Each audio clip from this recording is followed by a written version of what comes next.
January 1945. As World War II comes to a close, the full horror of Hitler's final solution is exposed. With grotesque killing factories, unparalleled in human history. Mass graves filled with corpses of men, women and children, murdered by starvation, bullets and poison gas. What could drive men to commit such atrocities against their fellow human beings? Het antwoord is de valse wetenschap eugenetica, gecreëerd en gepromoot door psychiaters tientallen jaren voordat de nazi's aan de macht kwamen. The eugenics movement got started in 1883 with Francis Galton, and he felt that human beings should take evolution in their own hands, and that the most talented individuals, the most healthy individuals, the most attractive individuals should have more offspring. There was great concern that people that they considered had poor genes were reproducing faster than the people they considered had good genes. They felt that a medical solution might be the proper one. This is what led to the sterilization movement. It resulted in sterilization of mentally ill people, sterilization of retarded people, sterilization of people we don't like politically and sociologically. So the problem is not with genetics. The problem is a pretend phony genetics used to justify inhumane social policies. Hoewel nooit bewezen iets anders te zijn dan een theorie, had de eugenetica zich aan het begin van de 20e eeuw over bijna 30 landen verspreid. Van Engeland tot Brazilië, Mexico, Zweden, Rusland en het meest opvallend de Verenigde Staten, waar gedwongen sterilisaties uitgebreid werden toegepast. The eugenics movement in Germany was somewhat different than the eugenics movement in the United States in that there were many more physicians and psychiatrists. Alfred Plutz was one of the pioneers in the German eugenics movement and how to control the population of those whom he considered inferior. In 1905, along with his brother-in-law, Ernst Ruden, he established the first organization for racial hygiene. Alle Nationen haben sich mit einer außergewöhnlich großen Menge an minderwertigen, schwachen, kranken und Verkrüppelten abzugeben. Durch kluge Gesetze über Sterilisation würden wir auch in der Lage sein, den vernünftigsten Weg der Zeugung herbeizuführen. Hitler was met name onder de indruk van de Amerikaanse eugeneticus Madison Grant. Grants boek De dood van het grote ras werd door Hitler als zijn persoonlijke bijbel beschouwd.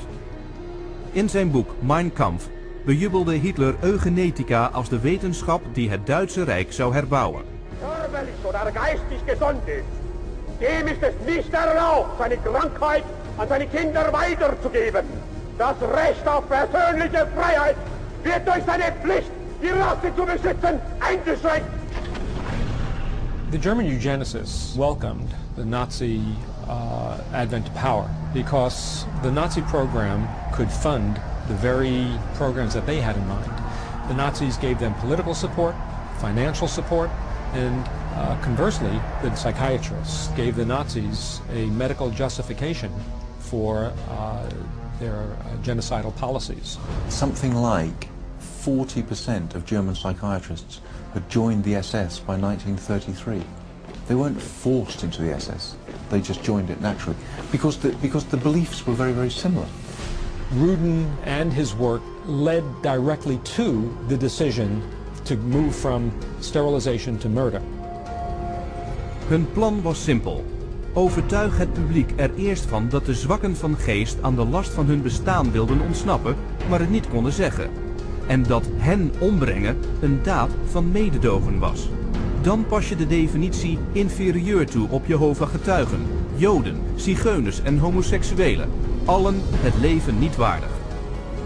Psychiaters maakten propagandafilms, bekend als de Nazi-killingfilms, die in alle 5300 bioscopen in Duitsland werden vertoond. Geisteskrankheit ist als ein Erbübel eine der größten Gefahren für die Volksgesundheit. Irrtum ist, dass sich solche Kranken glücklich fühlen und am Leben hängen. Sie haben überhaupt kein Daseinsbewusstsein. Wer von ihr befallen wird,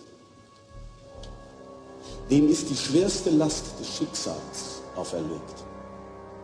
Ein Dasein ohne Leben. It first started with passive violence, which is starvation. It then intensified to lethal injections, and finally it developed into systematic gassing and cremation. Hun hoofdkantoor was gevestigd in Berlijn onder de beruchte codenaam T4. T4 program was named after Tiergarten 4, which essentially resulted over a period of time in the murder of about 70,000 people who were deemed mentally retarded, emotionally distraught, or physically handicapped by the Germans. They were called life unworthy of living.